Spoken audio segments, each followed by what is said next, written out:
नमस्कार मेरे किसान भाइयों, स्वागत है आप सबका एक बार फिर। किसान भाइयों, आज की इस वीडियो में मैं आपको 2-3 दवाएँ ऐसी बताऊँगा जिनका इस्तेमाल अगर हम सही समय पे करें, तो हमारी गन्ना फसल में खरपतवार उगेंगे ही नहीं। एक दवाई तो ऐसी बताऊँगा जिसका इस्तेमाल गन्ना जमाव से पहले करना और 2 दवाइयाँ ऐसी बताऊँगा किसान भाइयों जिनका इस्तेमाल आप गन्ना जमाव के बाद भी कर सकते हैं।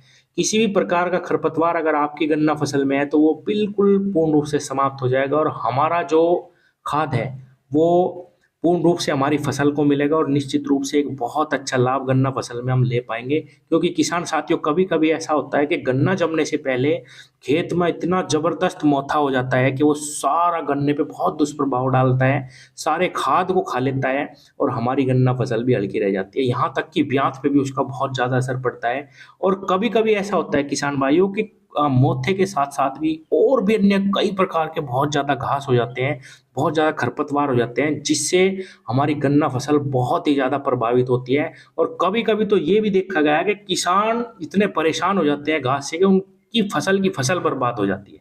तो आज की वीडियो बहुत खास होने वाली है किसान भाइयों, पूरी की पूरी वीडियो देखनी है आपको क्योंकि बात गन्ना फसल की है और बात ऐसी दवाओं की है जो खरपतवार नाशी है। अगर सही तरीके से इनका प्रयोग ना किया जाए तो इनका उल्टा असर भी हो सकता है, कहीं आप अपनी फसल ही बर्बाद ना कर लें। तो वीडियो को की जानकारी बहुत अच्छे तरीके से आपको लेनी है कि इस दवाई का कैसे प्रयोग करना, कौन सी दवाई गन्ना जमने से पहले करनी और कौन सी दवाई का इस्तेमाल हम गन्ना जमाव के बाद भी कर सकते हैं। पूरी की पूरी जानकारी आपको अच्छी तरीके से समझनी है। किसान भाइयों, ये बिल्कुल सच है कि अगर हमारी गन्ना फसल में गन्ना जमाव से पहले खरपतवार उग जाते हैं, तो निश्चित रूप से हमारी गन्ना फसल पे बहुत फ़र्क पड़ता है और किसान की कॉस्टिंग पे भी बहुत ज़्यादा फ़र्क पड़ता है क्योंकि उसको निराई-गुड़ाई पे ज़्यादा खर्च करना पड़ता है। अकेले आदमी का काम नहीं रह जाता कि उसकी निराई-गुड़ाई करी जा सके। इतने विकराल रूप ले लेते हैं खरपतवार के किसान बहुत परेशान हो जाते हैं। इसीलिए किसान भाइयों, आपको गन्ना बोते ही इस दवाई का इस्तेमाल करना है। किसान साथियों, मैं आपको समझाने की कोशिश करता हूँ। जैसे ही आप अपने गन्ने की बुआई करें, मान लीजिए क्योंकि 90% किसान सूखे में गन्ना बुआई करते हैं अब। जैसे ही आप अपने गन्ने की बुआई करें, उसके 6 दिन बाद आपके पैर आपके खेत में टिकने लगेंगे। उसी समय पे आपको पेंडामेथलिन 30% ईसी इस दवाई का इस्तेमाल करना। ये आपको बाज़ार में अलग-अलग नाम से मिलेगी, धानुका की भी मिलेगी, अलग-अलग कंपनियों के नाम से मिलेगी, टाटा रेलिस की भी मिलेगी। किसान भाइयों, आपको बाज़ार में इस साल्ट का नाम लेना है, पेंडामेथलिन 30 ईसी। किसान साथियों, 1 एकड़ खेत में 1 लीटर दवाई का इस्तेमाल करना, 10 टंकी स्प्रे करनी है आपको 1 एकड़ खेत में। प्रत्येक टंकी में किसान भाइयों आप 100 ml दवाई डालिए और अपने खेत पे 5वें-छठे दिन जैसे ही पैर टिकने लगे, आप इस दवाई का इस्तेमाल कर दो। आपके खेत में किसी भी प्रकार का जो खरपतवार है वो नहीं जमेगा और किसान भाइयों, आप बहुत आसानी से अपने गन्ने को पैदा कर पाएँगे। किसान साथियों, अगर शुरू में ही खरपतवार हमारे गन्ने को दबा लेते हैं तो बहुत ही ज़्यादा दुष्प्रभाव हमारी फसल पे पड़ता है। इसीलिए इस दवाई का इस्तेमाल अगर आप कर लें तो निश्चित रूप से आधी टेंशन आपकी खत्म हो जाएगी। पेंडामेथलिन 30 ईसी, मैं इसका नाम दोहरा रहा हूँ, आप बाजार में लेके आइए किसान भाइयों, बहुत ज़बरदस्त रिजल्ट इसके आपको देखने को मिलेंगे। किसान भाइयों, वीडियो के बीच में मैं एक चीज़ और बताना चाहता हूँ कि कोई भी दवाई हो, कितनी भी अच्छी कंपनी की हो, कितनी भी अच्छी हर्बिसाइड हो किसान भाइयों, वो फसल पे एक झटका ज़रूर देती है। हमारी जो फसल है उस पे हल्का पीलापन ज़रूर आ जाता है, इसीलिए मैं हर्बिसाइड पे कभी भी वीडियो नहीं बनाता। लेकिन अगर आप इस दवाई का इस्तेमाल, पेंडामेथलिन का इस्तेमाल गन्ना जमाव से पहले करेंगे तो गन्ने पे कोई भी दिक्कत नहीं आएगी, पहली चीज़। दूसरी, अगर आपका गन्ना जम चुका है और आपके खेत में बहुत भयंकर तरीके से मोथा जम गया, तो इसकी जो सबसे अच्छी दवाई है वो किसान भाइयों सैंपरा के नाम से बाज़ार में आती है।